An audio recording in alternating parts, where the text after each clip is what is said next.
اللہ کے بابرکت نام سے شروع کرتا ہوں جو بڑا مہربان اور نہایت رحم کرنے والا ہے۔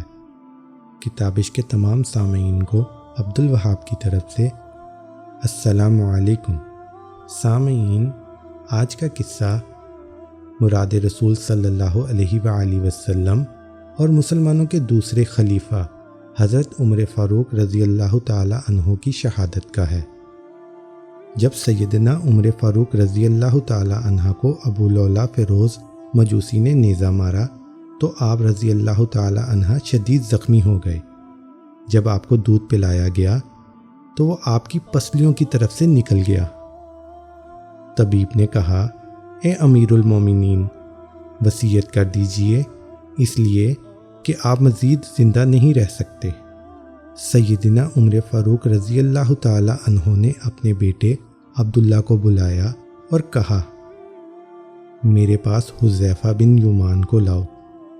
حذیفہ بن یمان وہ صحابی تھے جن کو رسول پاک صلی اللہ علیہ وآلہ وسلم نے منافقین کے ناموں کی لسٹ بتائی تھی، جن کو اللہ کے رسول اور حذیفہ کے علاوہ کوئی نہ جانتا تھا۔ حذیفہ رضی اللہ تعالی عنہ حاضر ہوئے تو امیر المومنین حضرت عمر فاروق رضی اللہ تعالی عنہ گویا ہوئے، جبکہ خون آپ کی پسلیوں سے رس رہا تھا۔ حذیفہ، میں تجھے اللہ کی قسم دیتا ہوں، کیا رسول پاک صلی اللہ علیہ وآلہ وسلم نے میرا نام منافقین میں لیا ہے کہ نہیں؟ حذیفہ رضی اللہ تعالی عنہ روتے ہوئے کہنے لگے، اے امیر المومنین، یہ میرے پاس رسول پاک صلی اللہ علیہ وآلہ وسلم کا راز ہے، میں اس کو مرتے دم تک کسی کو نہیں بتا سکتا۔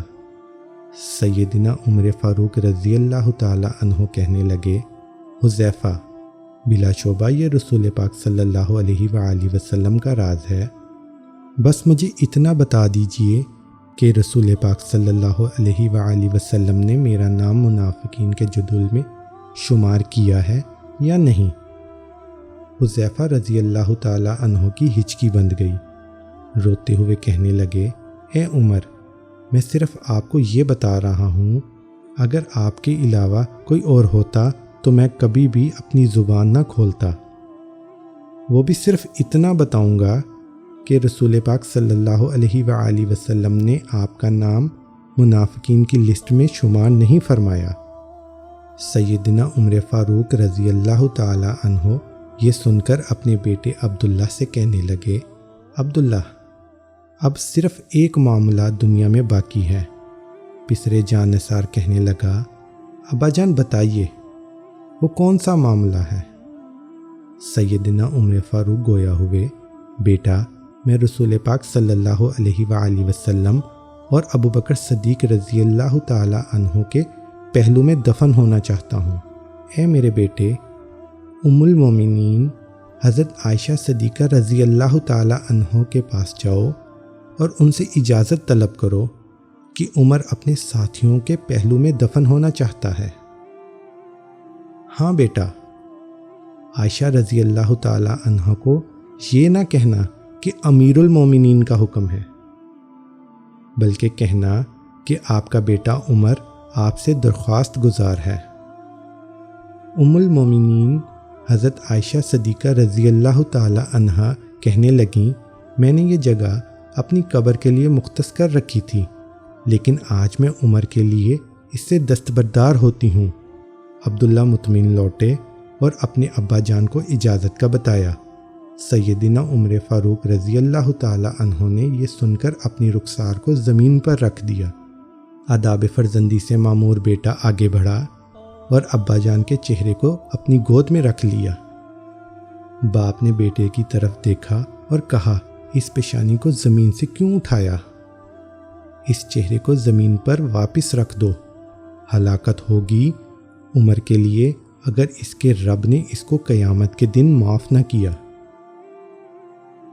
سیدنا عمر فاروق رضی اللہ تعالی عنہ بیٹے عبداللہ کو یہ وصیت کر کے اس دنیا فانی سے کوچ کر گئے، جب میرے جنازے کو اٹھایا جائے اور مسجد نبوی صلی اللہ علیہ وآلہ وسلم میں میرا جنازہ پڑھا جائے تو حذیفہ پر نظر رکھنا، کیونکہ اس نے وعدہ توڑنے میں تو شاید میری حیا کی، لیکن دھیان رکھنا وہ میرا جنازہ بھی پڑھتا ہے یا نہیں۔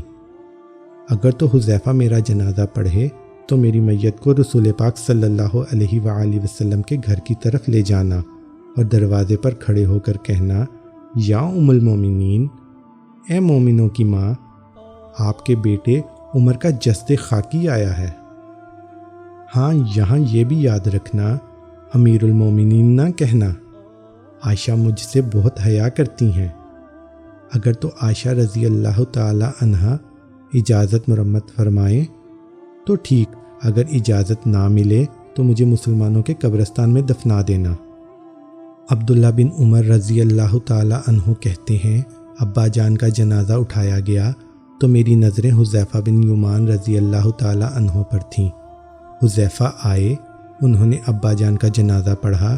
میں یہ دیکھ کر مطمئن ہو گیا اور ابا جان کے جسد خاکی کو حضرت عائشہ صدیقہ رضی اللہ تعالی عنہ کے گھر کی طرف لے کر چلے، جہاں ابا جان کے دونوں ساتھی آرام فرما رہے تھے۔ دروازے پر کھڑے ہو کر میں نے کہا، اماں جان، آپ کا بیٹا عمر دروازے پر کھڑا ہے، کیا آپ اس کو دفن کی اجازت دیتی ہیں؟ اماں عائشہ صدیقہ رضی اللہ تعالی عنہا نے کہا، مرحبا، امیر المومنین کو اپنے ساتھیوں کے ساتھ دفن ہونے پر مبارک ہو۔